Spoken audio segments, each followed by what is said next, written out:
In this video clip, we're going to revise division. Division is the opposite of multiplication. It is how many times a number goes into another, or you can think of it as how many times you can take one number away from another. The methods we are going to show you are only some of the methods you can use. If you use a different method and it works for you, then keep using it. If you think you need to do more than just a little bit of quick revision, then speak to your LDO or your BSDM and they'll organise some help for you. Let's look at our first method. We're going to divide 24 by 6. Because this is a fairly small number, we could use a multiplication square. This is so easy to use and saves a lot of time, so it's worthwhile getting used to writing one out quickly. Notice the numbers that have been circled. These are square numbers. Square numbers are numbers which are multiplied by themselves.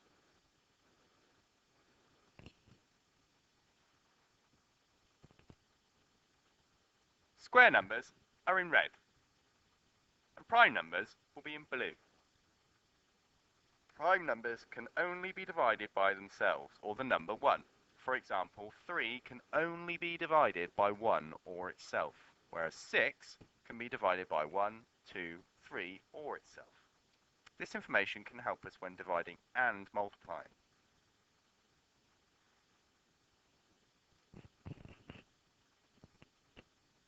So our sum is 24 divided by 6. To use the grid for this calculation, find the number 6 on the top row. Then go straight down until you find 24. Once you've found this, go left as far as you can go. The last number tells you what the answer is. In this case, it's number 4. This tells us that 6 times 4 gives us 24. Therefore, we can say that 6 goes into 24 4 times. Now, we can complete the division because we know that 24 divided by 6 is 4.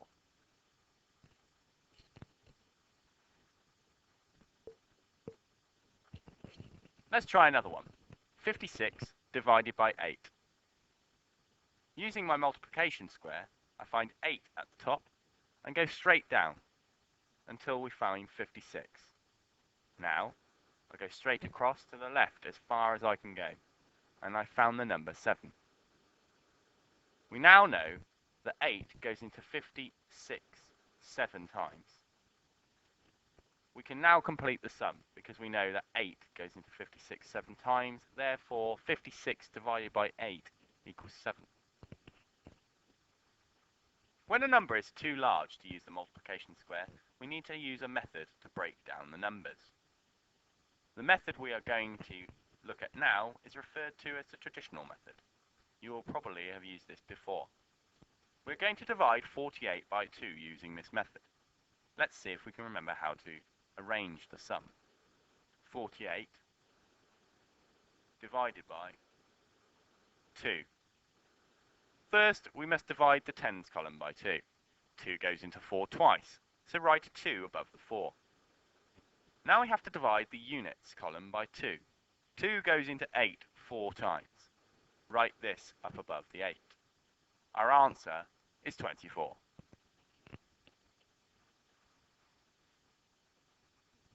Let's try one with a slightly larger number. This time we're going to divide 9,396 by 4. So 9 divided by 4 equals 2, but there's a remainder of 1. So put 2 above the 9 and carry 1 to make the 3 into a 13. Then 13 divided by 4 equals 3. Remainder 1.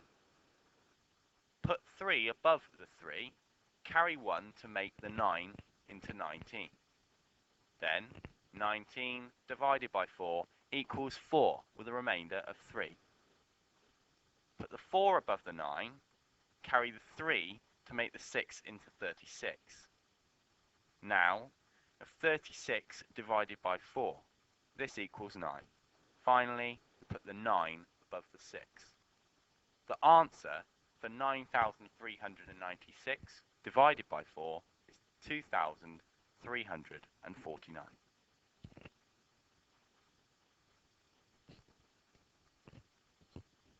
Multiplication and division are inverse operations.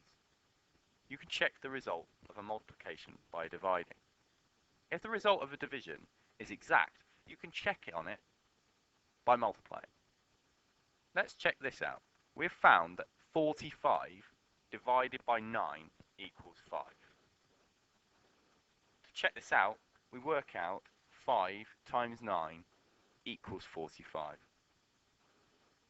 All the numbers are the same.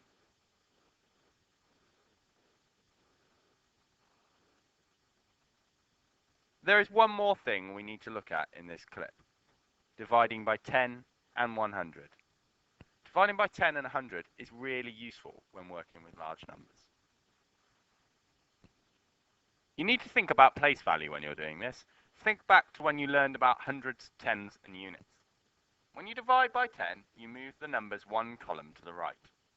So, 320 divided by 10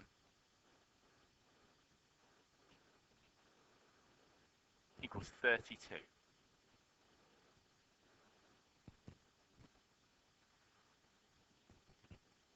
If divided by 100, you move your number 2 columns to the right.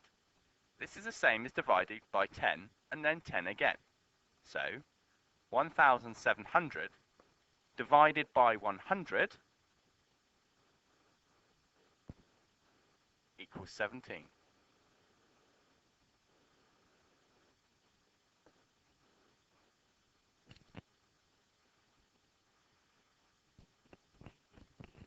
But what happens if our number does not end in a 0? Well, 145 divided by 10, applying the same rules as before,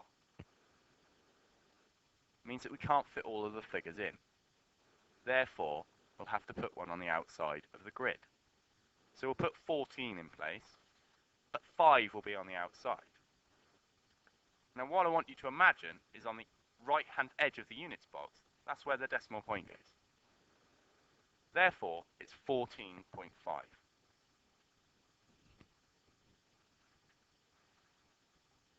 This clip will have helped to remind you how to carry out division. Please use your own method or the method you are most comfortable with.